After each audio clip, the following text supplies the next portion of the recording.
The message came from nowhere, crackling through the vast communication networks that connected thousands of worlds across the galaxy. It was weak, primitive, transmitted on radio waves that most civilized species had abandoned centuries ago. The signal originated from a small yellow star in an unremarkable corner of space, from the third planet in a system the galactic charts labeled simply as Sol 3. Ambassador Zexthul stood before the massive viewing screen in the Confederation Council chamber, his 6 eyes studying the translated text that scrolled past in flowing script. Around him, representatives from dozens of species murmured among themselves, their various forms of communication creating a symphony of clicks, whistles, and telepathic static. To the Galactic Confederation, the message began in what the translation computers had identified as the dominant language of the sender species. We are the people of Earth, representing the unified governments of humanity. We have recently achieved interstellar communication capabilities and wish to establish peaceful, diplomatic relations with your organization. We come in friendship, seeking knowledge and offering the same in return. A ripple of amusement passed through the chamber. Several of the smaller species chittered openly, while the massive hegemon delegates simply rumbled with what passed for laughter among their kind. Zexthul himself felt his mandibles twitch in what his species considered a smile. Peaceful diplomatic relations, repeated Counselor Vrakath, her crystalline form chiming with each word. How quaint! Another primitive species believes they can simply ask to join the Confederation. Zexthul gestured for silence with one of his 4 arms. The message continued, and he wanted to hear all of it. The humans, as they called themselves, went on to describe their world, their recently unified government, and their desire to contribute to what they termed the greater galactic community. They offered gifts of mathematical knowledge, artistic works, and scientific discoveries. They even included coordinates for their home world and invited a diplomatic mission to visit them. Mathematical knowledge, scoffed Admiral Kesrak, his scales shifting to display patterns of contempt. From a species that has not even achieved faster-than-light travel.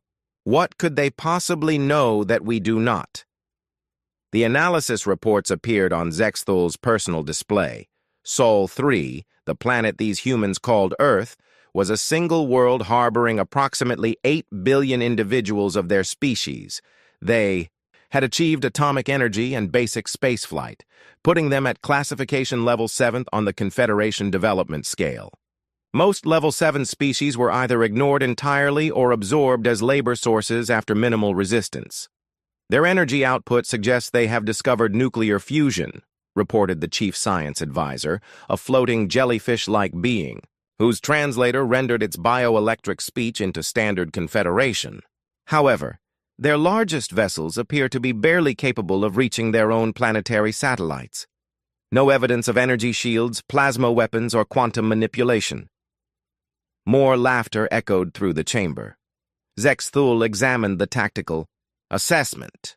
No orbital defenses. No evidence of military space capability beyond crude chemical rockets. Their most powerful weapons were primitive nuclear devices that could barely crack the armor of a Confederation shuttle.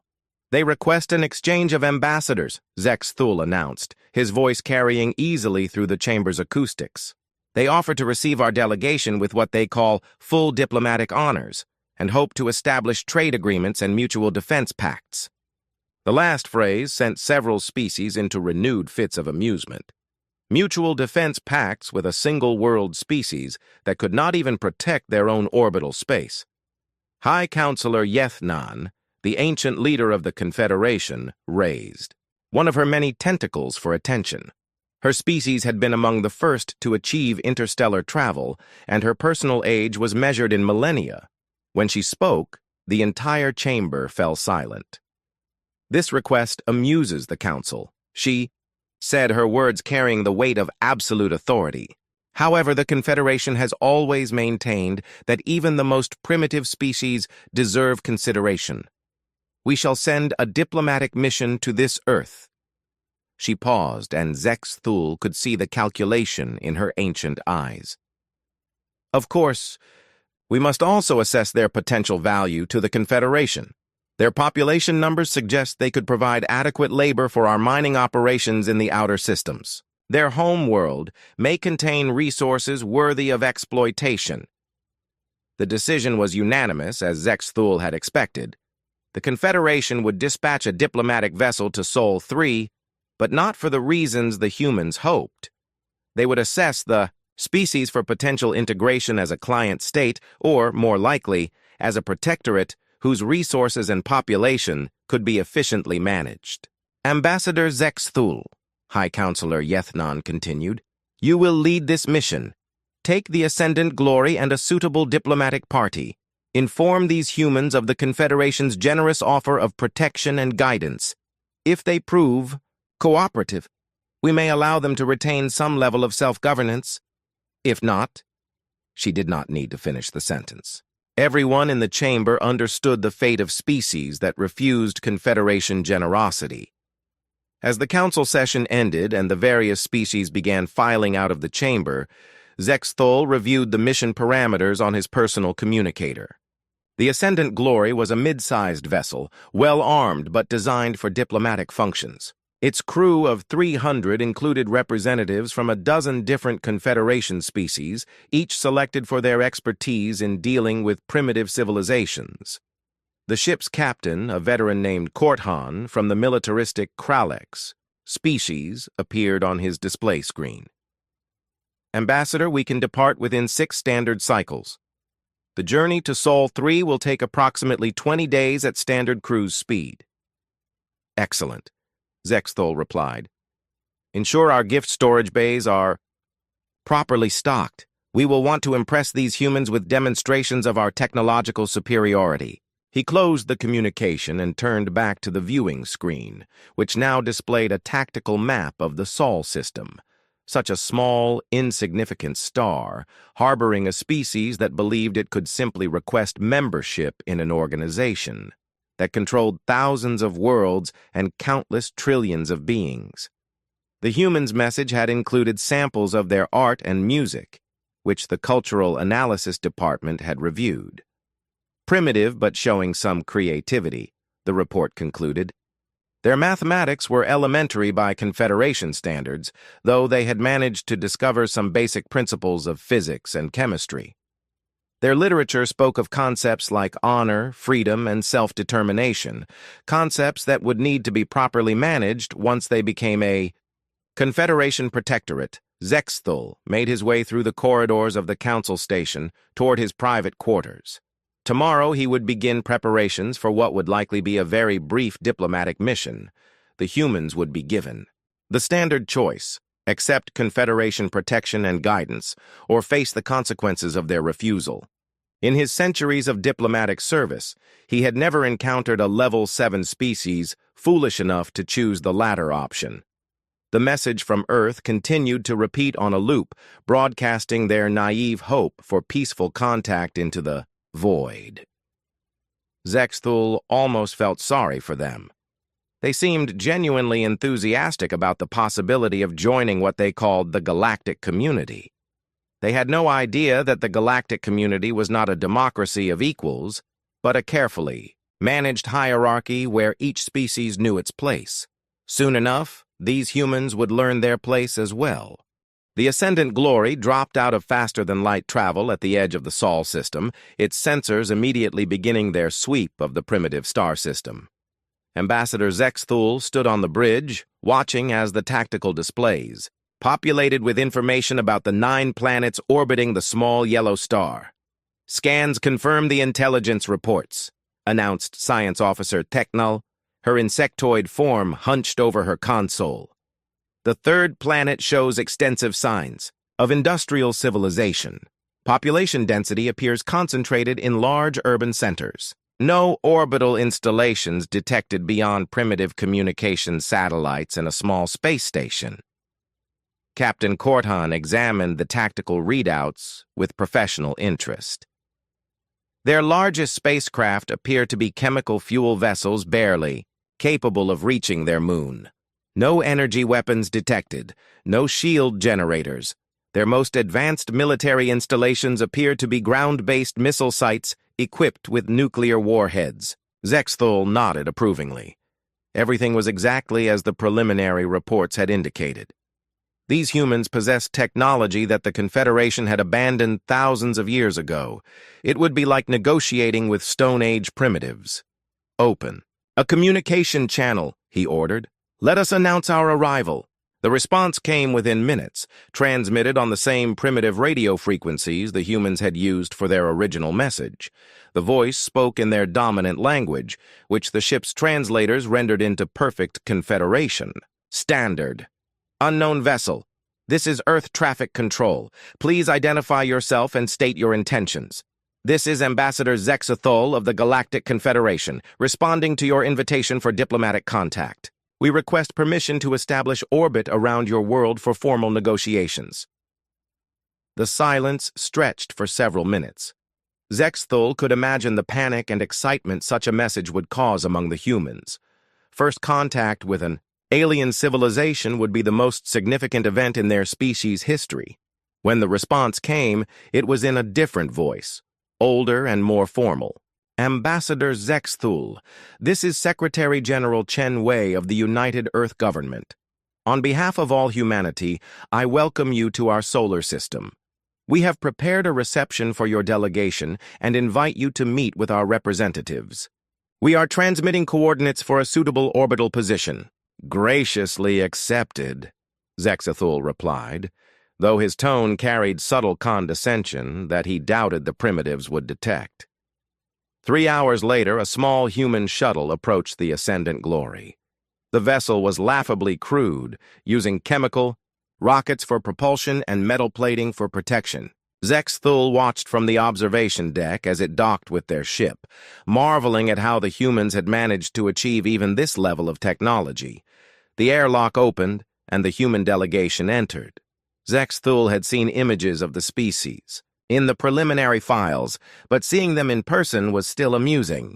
They were bipedal mammals, covered in primitive clothing that served both protective and decorative functions. Their leader, Secretary General Chen Wei, was a small female with graying hair and intelligent eyes.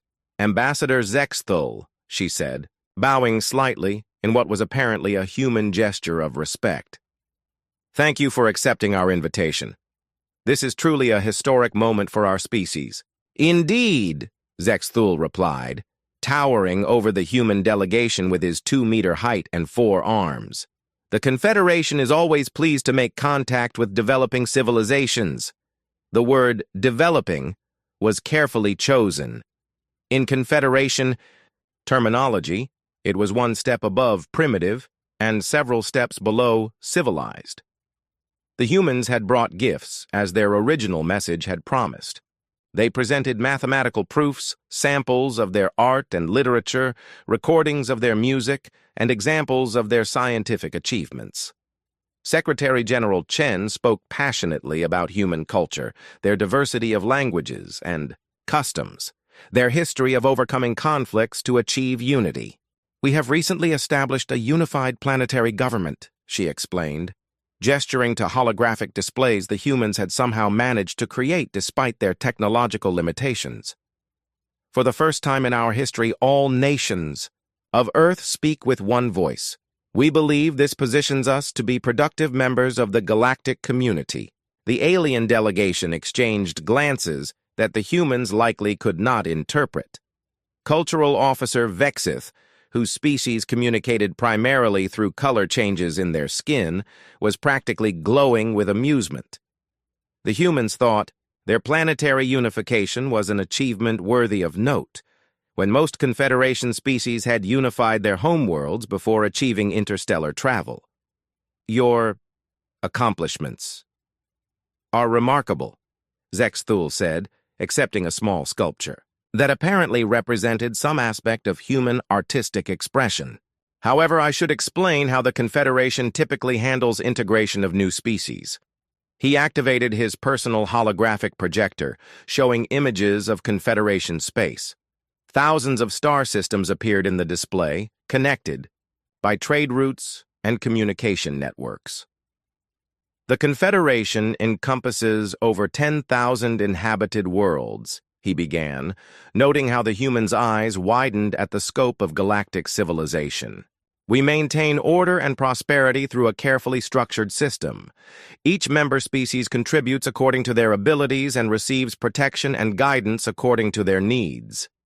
Secretary General Chen leaned forward, clearly interested. We're very eager to contribute to such an organization. Earth may be a single world, but we have 8 billion people and extensive industrial capabilities. We've developed some unique technologies that might be of interest to the broader galactic community. Several members of the alien delegation made sounds that their translators rendered as polite coughs, but which were actually poorly suppressed laughter. Your enthusiasm is charming, Zexthul continued. However, given your current technological development level, the Confederation has determined that Earth would best serve as a protectorate world. He expanded the holographic display to show the Confederation's administrative structure. Protectorate. Worlds are placed under direct Confederation management for their own protection. Your population would be relocated to designated residential areas optimized for efficiency and safety. Your industrial capabilities would be integrated into the broader Confederation economy. Your military forces would be disbanded, as protection would be provided by Confederation security forces. The humans exchanged glances that even the aliens could interpret as troubled. I'm not sure I understand, Secretary General Chen said carefully. Are you saying that humanity would not be allowed to govern itself? Self-governance is a privilege earned through demonstrated capability, Zexthul explained patiently. Your species lacks the technological sophistication and cultural development necessary for full membership in the Confederation. Protectorate status would allow you to contribute to galactic civilization while ensuring your world's resources are properly managed. And if we decline this offer? Asked another human delegate, a military officer whose posture had noticeably stiffened. The question surprised Zexthul. In all his centuries of diplomatic service, no primitive species had ever asked that question. The answer was so obvious that it seemed unnecessary to state it. Decline? He repeated.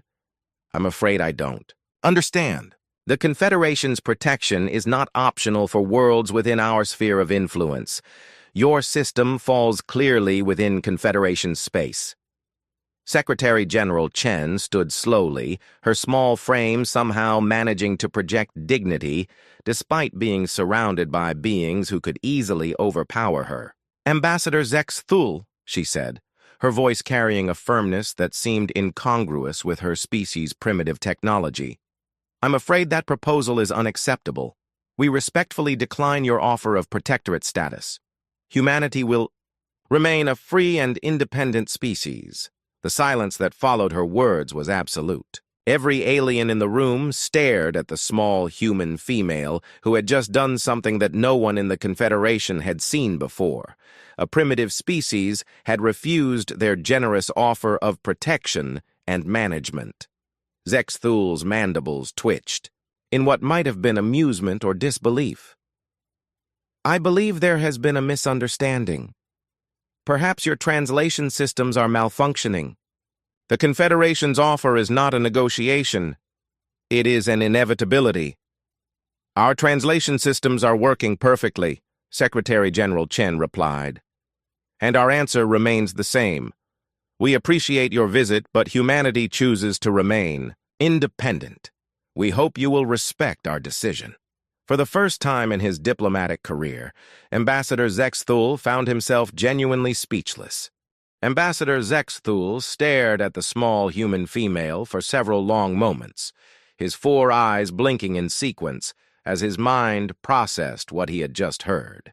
Around him, the other members of the Confederation delegation seemed equally stunned by the unprecedented response. Secretary General Chen, he said finally, his voice carrying the patience one might use with a confused child. I believe you may not fully comprehend the situation. The Confederation's authority extends across thousands of star systems. No single world has the capability to exist independently within our sphere of influence. We understand the scope of your organization, Chen replied calmly. However, we also understand the principle of self-determination. Humanity will not surrender its freedom simply because we are outnumbered. Cultural Officer Vexith's skin shifted through several colors that the translation system identified as expressions of bewilderment and amusement. Military Attaché Krexvol, a heavily armored creature from one of the Confederation's warrior species, leaned forward with what passed for a smile among his kind. Perhaps, Zexthul said, his tone becoming more formal, a demonstration would help clarify the realities of your situation. He gestured to Captain Korthan, who nodded and activated his communication device. Captain to bridge, prepare a demonstration of our defensive capabilities. Target the uninhabited landmass designated as coordinates 77 Alpha. Through the observation windows of the diplomatic chamber, the humans could see the Ascendant Glory's main weapons systems coming online. Energy coursed through crystalline focusing arrays that glowed with barely contained power. The ship's plasma. Cannons rotated toward Earth, their targeting systems locking onto a small uninhabited island in the planet's largest ocean. The island you are about to observe has no human population, Zexthul explained conversationally. Consider this an educational demonstration of the technology gap between our civilizations. The plasma beam that lanced down from the ship lasted only 3 seconds. When it ended, the island was gone, replaced by a perfectly circular area of glass that reflected the sunlight like a mirror. The energy release had been so intense that it had fused the ocean floor into a crystalline sheet extending several meters below the surface. The human delegates watched in complete silence. Several of them were recording the demonstration with primitive electronic devices, while others simply stared at the display of raw power that had just erased a piece of their world. That island was approximately 2 kilometers in diameter, Zexthul noted helpfully. Our ship carries 12 such weapons, along with missile systems, particle beam arrays, and defensive shields that could deflect your most powerful nuclear weapons with minimal energy expenditure. He paused, allowing the implications to sink in before continuing. The Confederation battle fleet contains over 50,000 ships of various classes, many of them significantly more powerful than the Ascendant Glory. I trust this helps put your situation in proper perspective. Secretary General Chen turned away from the observation window, her face pale but her expression unchanged. A very impressive display of technology, Ambassador. However, it does not change our position. Humanity will not submit to foreign rule, regardless of the technological disparity. The other humans nodded in agreement, their primitive recording devices still documenting the conversation. Zexthul found their unity touching in its futility. I see, he said, his tone becoming colder. In that case, I am authorized to inform you that you have 72 standard hours to reconsider your position. During this time, you may use your communication systems to consult with your world's leadership and reach a more reasonable conclusion. And, if our answer remains the same, asked the military officer who had spoken earlier, then the Confederation will be forced to take more direct action to ensure galactic security, Zexthul replied. I would prefer not to detail what such action might entail. The human delegation was escorted back to their shuttle without further ceremony. As their crude vessel departed for Earth's surface, Zexthul made his way to the bridge to observe their homeworld's response to the demonstration. Interesting species, commented Captain Korthan, watching the tactical displays that monitored Earth's communications networks. Most primitives would have surrendered immediately after witnessing our firepower. Indeed, Zexthul agreed. However, their bravery will not protect them from the consequences of their foolishness. Have you detected any signs of military mobilization? Some unusual activity, Science Officer Theknal reported. Increased communications traffic, industrial facilities operating at maximum capacity, and movement of what appear to be civilian vessels. However, nothing that suggests meaningful military preparation. The alien officers spent the next 3 days monitoring Earth's response to their ultimatum. The humans' communication networks buzzed with activity, and their news broadcasts covered the alien contact extensively. Most interesting to the Confederation observers was the apparent unity of the human response. Despite representing hundreds of different political entities, they seemed universally committed to their leadership's decision to refuse protectorate status. Their primitive nationalism appears to extend to their entire species, observed Cultural Officer Vexith. Fascinating, though ultimately irrelevant. On the third day, Zexthul received a message from Confederation High Command. Admiral Kriksta would arrive within 6 hours with a battle squadron to resolve the situation. The Admiral was a veteran of dozens of planetary pacification campaigns and had never failed to bring a resistant world into compliance. As the deadline approached, Earth transmitted a final response. Secretary General Chen's voice came through the communication systems with the same calm determination she had shown during their first meeting. Ambassador Zexthul, humanity's answer remains unchanged. We will not accept protectorate status. We understand the consequences of our decision and are prepared to face them. However, we wish to remind you that peaceful withdrawal from our system remains possible. We bear you no ill will and would still welcome honest diplomatic relations, based on mutual respect. Zexthul found the message almost admirable in its naivety. These humans genuinely believed they could negotiate with the Confederation as equals. They seemed incapable of understanding that their technological inferiority made them subjects rather than potential partners. "Attention, Earth," he broadcast in response. "Your time has expired. Confederation military forces are en route to your system. I strongly advise you to reconsider your position before their arrival. Admiral Kriksta is far less patient than a diplomatic mission." The human response came not from their government, but from what appeared to be their military command. The voice was crisp, professional, and completely unimpressed by the threat. "Ambassador Zexthul, this is Admiral Sarah Chen of the Earth Defense Force. We acknowledge your warning. However, our position remains unchanged. Any hostile action against Earth will be met with appropriate defensive measures." "Earth Defense Force?" Captain Korthan laughed, his scales shifting to display amusement patterns. "What defense could they possibly mount? Their most advanced vessels can barely reach their own moon." Zexthul was beginning to find the humans' persistence more annoying than amusing. "Admiral Chen, I must inform you that resistance will only result in unnecessary casualties. The Confederation has protocols for dealing with non-compliant civilizations." "We understand your protocols, Ambassador," came the reply. "And we have protocols of our own. You have been warned that departure is still possible. I suggest you take advantage of this opportunity." The transmission ended, leaving the Bridge of the Ascendant Glory in bemused silence. The humans had just threatened them. A primitive single-world species had actually threatened a Confederation diplomatic mission. "Should we inform Admiral Kriksta of their attitude?" asked Captain Korthan. "I think the Admiral will discover it for himself soon enough," Zexthul replied. "In the meantime, maintain standard observation protocols.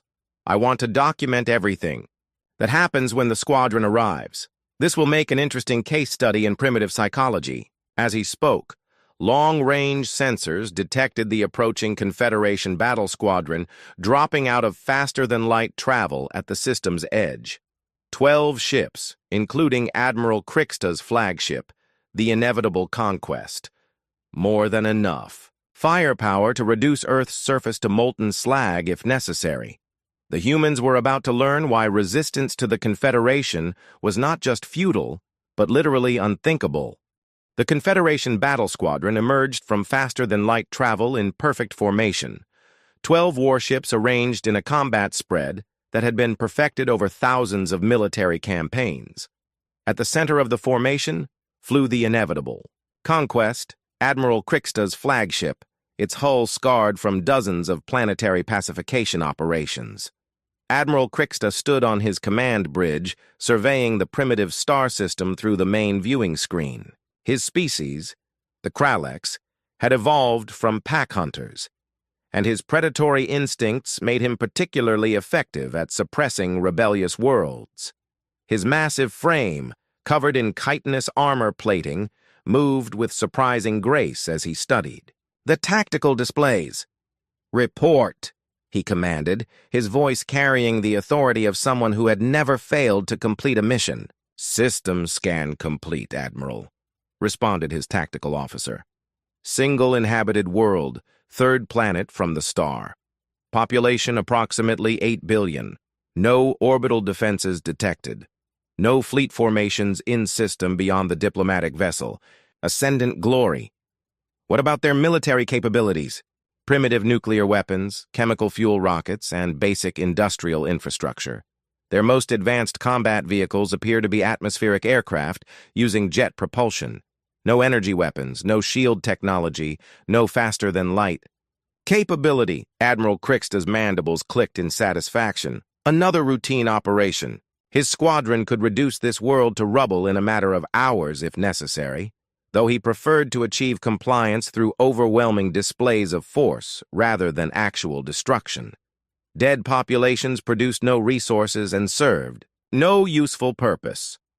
"Open a channel to the diplomatic ship," he ordered.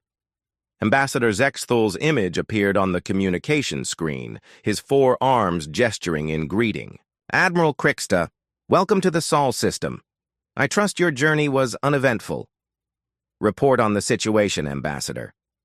"The humans have refused protectorate status and shown remarkable resistance to reasonable negotiation. They claim they will defend themselves against Confederation authority."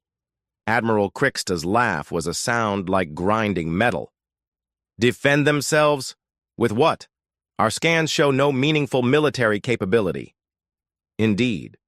Their defiance appears to be based on some primitive concept of honor rather than rational assessment of their situation." "Understood. I will resolve this matter quickly. Has there been any change in their military posture since our arrival?" Zextul consulted his displays. "Some unusual communications activity and movement of civilian vessels. However, nothing that suggests meaningful military preparation. They appear to be evacuating some population centers, which shows they understand the seriousness of their situation even if they refuse to surrender." Admiral Krixta nodded and closed the communication. He turned to his weapons officer, a veteran of dozens of similar campaigns. "Prepare a demonstration strike. Target their largest military installation. Keep it small. We want to encourage surrender, not genocide." The squadron moved into attack formation, approaching Earth with the deliberate precision of an organization that had conquered thousands of worlds. Their energy signatures blazed across every sensor on the planet below, announcing their presence to anyone with even primitive detection equipment. "Scanning Earth's communication networks," reported the intelligence officer. "Massive surge in their information systems. They're broadcasting news of our arrival across their entire planet." "Let them watch," Admiral Krixta said. "Fear can be as effective as force in encouraging compliance." He activated the general communication system, broadcasting on all frequencies that the humans used for their primitive radio networks. "People of Earth, this is Admiral Krixta of the Confederation Navy. Your government has refused the generous offer of protectorate status. You now have one final opportunity to surrender before we demonstrate the futility of resistance." The Bai response came not from the planet's surface, but from somewhere much closer. A transmission so powerful it actually caused feedback in the squadron's communication arrays. Every ship in the formation received the signal simultaneously, broadcast, with impossible precision across multiple frequencies. "Confederation forces, this is Admiral Sarah Chen of the Earth Defense Force. You are trespassing in sovereign human space. Withdraw immediately or face the consequences." Admiral Krixta stared at his communication officer in disbelief. "Source of that transmission?" "Unknown, sir. The signal appears to be coming from everywhere. Multiple transmission points throughout the system." "That's impossible. Our scans show no significant installations beyond the planet itself. The tactical officer looked up from his displays, confusion evident even through his alien features. Admiral, we're detecting some kind of anomaly. There are gravitational disturbances throughout the system that weren't present when we arrived. Specify. Mass concentrations that don't correspond to any visible objects. They're small but widespread, as if... He paused, consulting his instruments. Again. Sir, it's as if there are large objects throughout the system that our sensors cannot detect. Admiral Kriksta felt the first stirring of unease. In all his campaigns against primitive worlds, he had never encountered anything like this. Intensify all scans. I want to know what we're dealing with. The response came not from his sensors, but from Admiral Chen's voice, returning with the same impossible clarity. Admiral Kriksta, you seem confused. Allow me to clarify the situation. As she spoke, space around the Confederation squadron began to shimmer. What had appeared to be empty voids started to shift and flow like liquid metal. Stealth fields flickered and died, revealing shapes that had been hidden from their sensors. You came here expecting to find a primitive world defended by chemical rockets and nuclear weapons? Admiral Chen continued, her voice now clearly originating from directly in front of the squadron. You were correct about our technology level when you first detected us. However, you made one critical error in your assessment. The largest stealth field collapsed, revealing something that made Admiral Kriksta's predatory instincts scream warnings. A massive structure materialized directly ahead of his flagship, so large that his tactical computers initially classified it as a small moon. You assumed, Admiral Chen's voice continued from the Leviathan that had appeared before them, that we had no prior experience with visitors from the Confederation. The human ship, if it could be called a ship, was unlike anything in Admiral Kriksta's experience. It was clearly artificial, constructed from metals and composites, but its design followed no known engineering principles. Parts of its hull appeared to be grown rather than built, with organic curves that suggested biotechnology. Other sections showed the angular efficiency of advanced manufacturing techniques. Tactical analysis, Admiral Kriksta commanded, his voice steady despite the growing dread in his chest. Sir, the object measures approximately 12 kilometers in length. Mass readings are off our scales. Energy output. The tactical officer paused, recalibrating his instruments. Sir, the energy output from that vessel exceeds our entire squadron's power generation by a factor of 50. That's impossible. No single world species could construct such a vessel. Admiral Chen's response carried a note of amusement. Admiral, you're thinking like a species that developed independently. We had help. More stealth fields collapsed throughout the system. Smaller vessels appeared around each of the Confederation ships, sleek fighters that moved with impossible grace through space.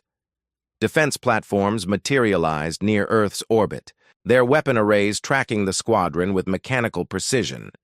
Hidden shipyards became visible near the system's outer planets, clearly in the process of constructing more vessels. 3 years ago, Admiral Chen explained, the first Confederation expedition arrived in our system. An exploration vessel that had suffered navigation failures and was desperately seeking resources. We helped them repair their ship, gave them supplies, and sent them on their way with samples of our art and culture as gifts. Admiral Kriksta's blood went cold. 3 years ago, the exploration ship Wandering Star had been reported lost with all hands. There had been no distress signals, no trace of wreckage. In return for our assistance, Admiral Chen continued, they provided us with detailed information about Confederation technology, military doctrine, and territorial expansion patterns. We learned that your organization does not recognize the sovereignty of single-world species. We learned that you were coming. The human ship, Admiral Kriksta now realized it had to be called a battleship, though it dwarfed anything in the Confederation fleet, began moving toward his squadron. Despite its massive size, it accelerated smoothly, without any visible propulsion system. "We spent 3 years preparing for your arrival," Admiral Chen said. 3 years reverse engineering Confederation technology and adapting it to human manufacturing techniques. 3 years building a defense force capable of protecting our independence. Admiral Kriksta looked at his tactical displays in growing horror. The energy readings from the human vessels were impossible. They had somehow leapfrogged millennia of technological development in 3 years. "You have 60 seconds to begin your withdrawal." Admiral Chen's voice. Admiral Kriksta stared at the impossible vessel hanging in space before his squadron, his predator instincts warring with military training that had never prepared him for a situation like this. The human battleship was so large that his flagship could have fit inside its main gun barrel with room to spare. The gravitational distortions it created were affecting his navigation systems, and the energy readings were beyond anything his instruments could properly measure. "Admiral," his tactical officer reported, voice tight with barely controlled panic, "we're detecting weapon systems across the entire surface of that vessel. Plasma cannons, particle beam arrays, and, sir, there are weapon types our computers cannot identify." "Classification?" Kriksta demanded, though he already knew the answer would be meaningless. "Unknown, sir. The technology appears to be a hybrid of Confederation systems and something else entirely. Our databases have no reference for these configurations." On the communication screen, Ambassador Zexthal's image flickered with static. The diplomatic vessel was clearly struggling with the electromagnetic interference generated by the human ships. "Admiral, this is impossible.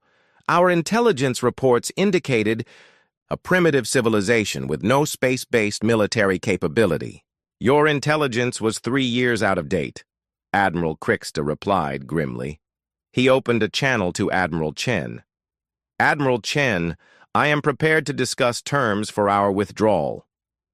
"There are no terms to discuss," came the immediate reply. "You will leave our system now, or we will remove you. The choice is yours." Admiral Kriksta looked at his tactical displays, searching for any advantage his squadron might possess. His ships were among the most advanced in the Confederation fleet, veterans of dozens of successful campaigns, but they were facing something that defied all conventional understanding of technological development. "Sir," his intelligence officer called out, "we're receiving detailed scans of our vessels. Every ship in the squadron is being analyzed by their sensor systems." "How detailed?" "Complete structural analysis, weapon system identification, shield frequency mapping." "Sir, they know more about our ships than our own engineers do." The implications were terrifying. If the humans could scan Confederation vessels with such precision, they could also target them with devastating accuracy. Admiral Kriksta realized that his squadron was not just outgunned, they were completely defenseless.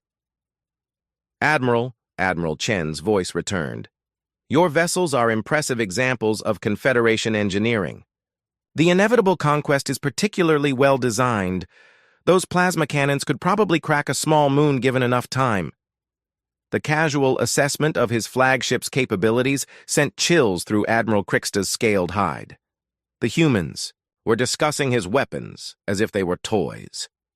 "However," Admiral Chen continued, "I should point out that our main gun has an effective range of approximately 6 astronomical units and carries enough firepower to sterilize a planet's surface in a single shot.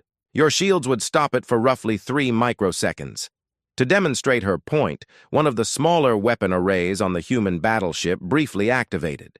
The energy beam lanced past Admiral Kriksta's flagship, missing by several kilometers, but still causing his ship's shields to flare from the peripheral energy discharge.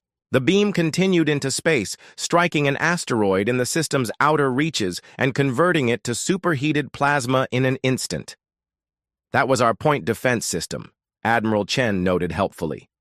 "Designed for destroying incoming missiles and small attack craft."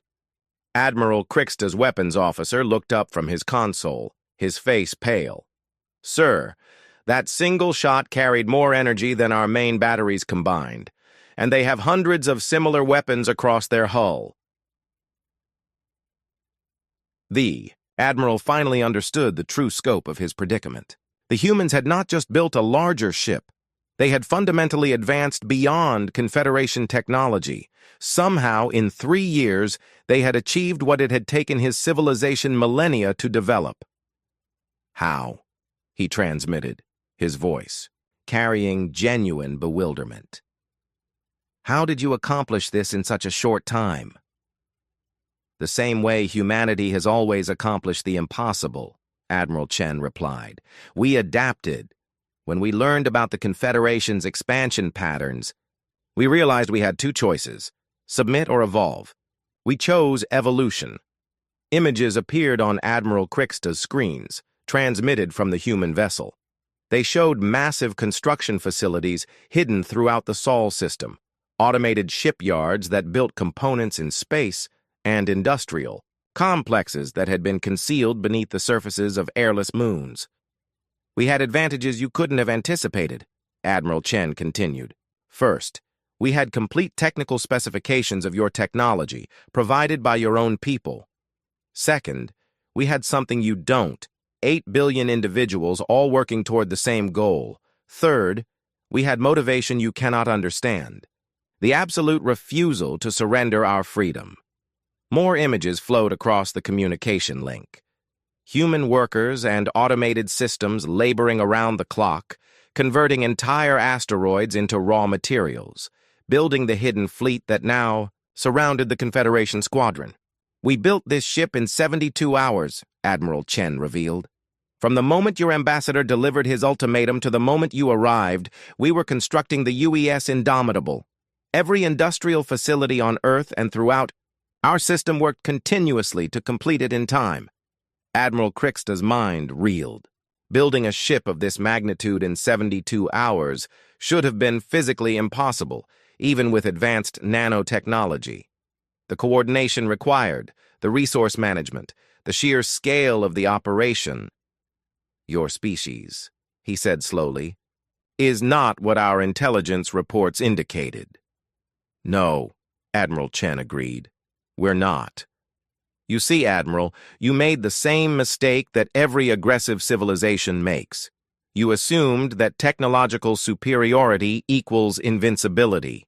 You forgot that technology is just tools, and tools are only as effective as the minds that wield them. The human battleship began moving again, its massive bulk accelerating with impossible smoothness. As it moved, more ships became visible, dozens of smaller vessels that had been hidden in its shadow, each one carrying enough firepower to threaten a Confederation cruiser. You have 30 seconds to begin your withdrawal, Admiral Chen announced. I suggest you use them wisely. Admiral Kriksta looked around his bridge at officers who had served with him through dozens of successful campaigns. For the first time in his career, he was going to retreat from a single-world species. The humiliation would end his military service, but that was preferable to ending his life. All ships, he commanded, his voice steady despite the circumstances. Begin withdrawal. To jump coordinates. Maximum acceleration. The Confederation squadron turned away from Earth, their engines straining to reach safe jumping distance as quickly as possible. Behind them, the human fleet maintained formation, but did not pursue. Admiral Kriksta, came Admiral Chen's final transmission. The Confederation is welcome to return to our system at any time, for trade negotiations, cultural exchange, or peaceful diplomatic relations. We bear you no ill will, and we understand you were following orders. She paused, and when she continued, her voice carried the weight of absolute certainty. However, if you return with hostile intent, you will discover that the Indomitable was only the beginning. We've learned your technology now, Admiral. We've improved upon it. And we've built a fleet that makes this demonstration look modest by comparison. As the Confederation ships reached jump distance and fled into faster-than-light travel, Admiral Kriksta realized that the galaxy had just changed forever. The humans had done more than defend themselves.